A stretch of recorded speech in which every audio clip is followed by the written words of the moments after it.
I have known the world of video games for a while now, probably for most of my life. I wasn't one of those kids with the good old Nintendo consoles, but I remember enjoying my DS a lot. In my teenagehood I finally got my hands on a computer that allowed me to go back and play everything my friends already had experienced. So I like video games, and right now I have played almost every kind and I've seen basically anything they had to offer. But because I always preferred movies, I looked for those that would gift me with an incredible adventure. This is why I never stopped replaying the Batman Arkham series or the first Assassin's Creed before they became the money grabber mess they are now. Even a few RPGs like Skyrim or the more scripted and movie-like games such as the Telltales are among my favorites. Yeah, I know I haven't mentioned that game you really like yet, but try to stick with me anyway. I could talk about The Last of Us now, but first of all, I've never played them, even if I've watched the first more than once on YouTube, like it was from Netflix. Second of all, this is a politics-based channel, and in this video I don't really want to talk about how video games can touch us deep in our hearts. I'd like to focus on the similarities between what we do in a game and how we perceive our environment. Don't worry, I'm not going to say that GTA makes you a school shooter. I'd like to go a little bit deeper from that. I'm not a politician of any sort, but I love to take a look at society and think for myself what my eyes see. And because in this speech we are comparing society with video games, what better example of together interacting with each other than multiplayer games? As I have previously said, I was used to Call of Duty when I still had a function in PlayStation 3, and I had Battlefield 4 on PS4. When I bought my computer, my friend introduced me to Battlefield 1, and that became easily my usual 2 hours every night after supper, right before I went to bed. It wasn't that bad after all.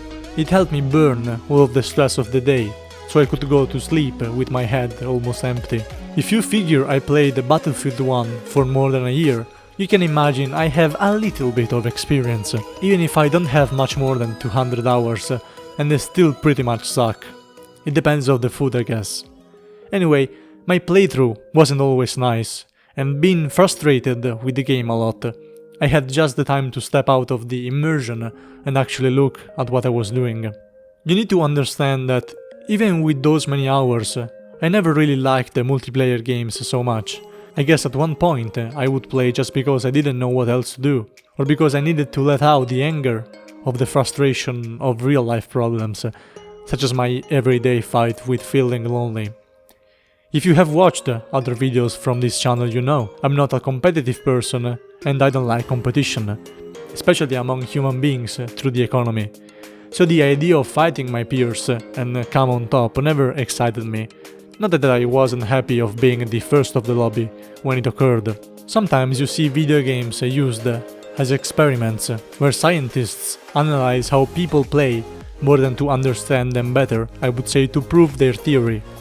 That is why we are full of researches about video games that demonstrate one theory until the next year someone comes up with a paper that teaches us the opposite.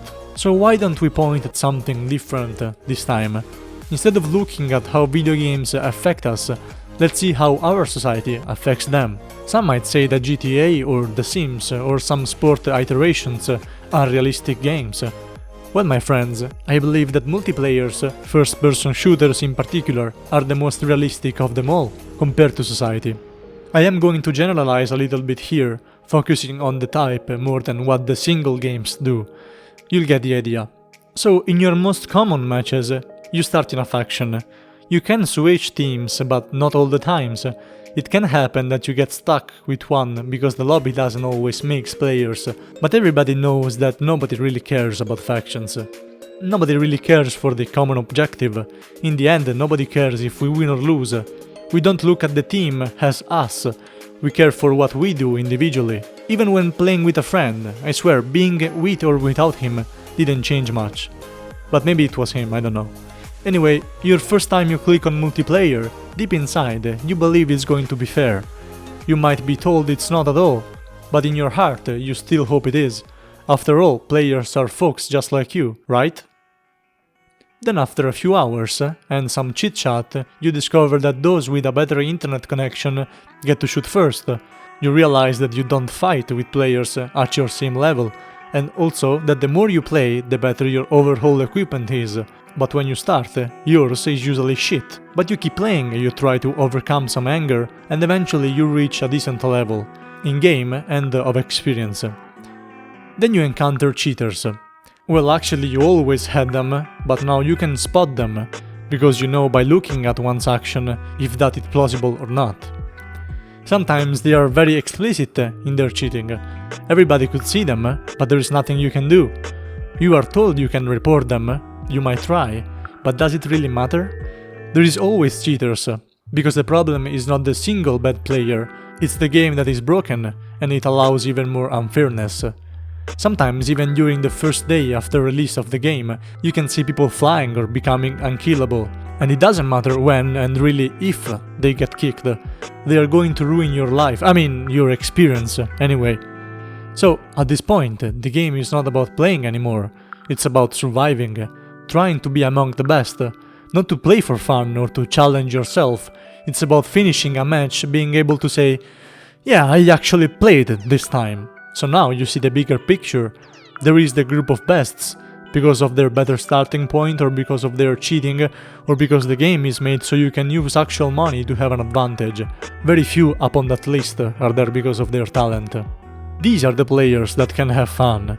Then there is all the mass of sheep to the slaughter that eventually run around the map.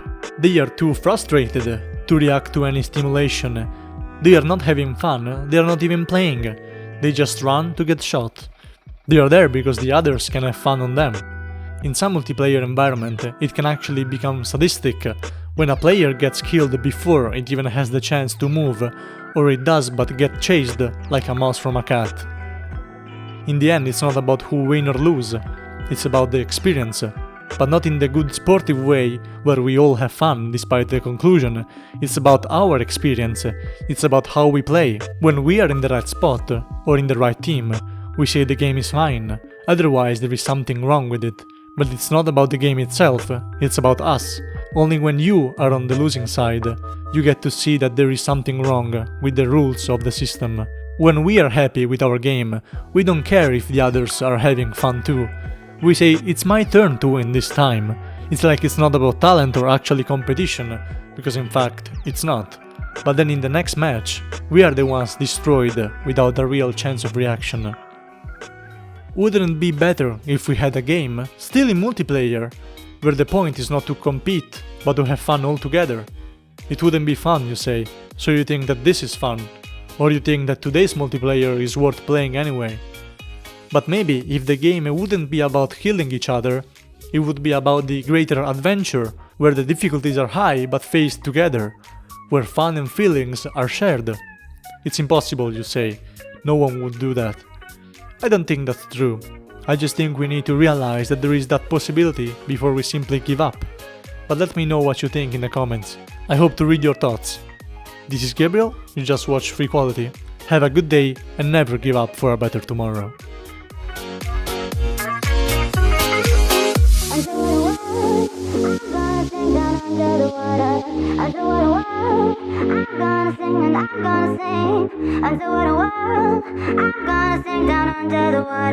Until what a world, I'm gonna sing and I'm gonna sing. Until what a world.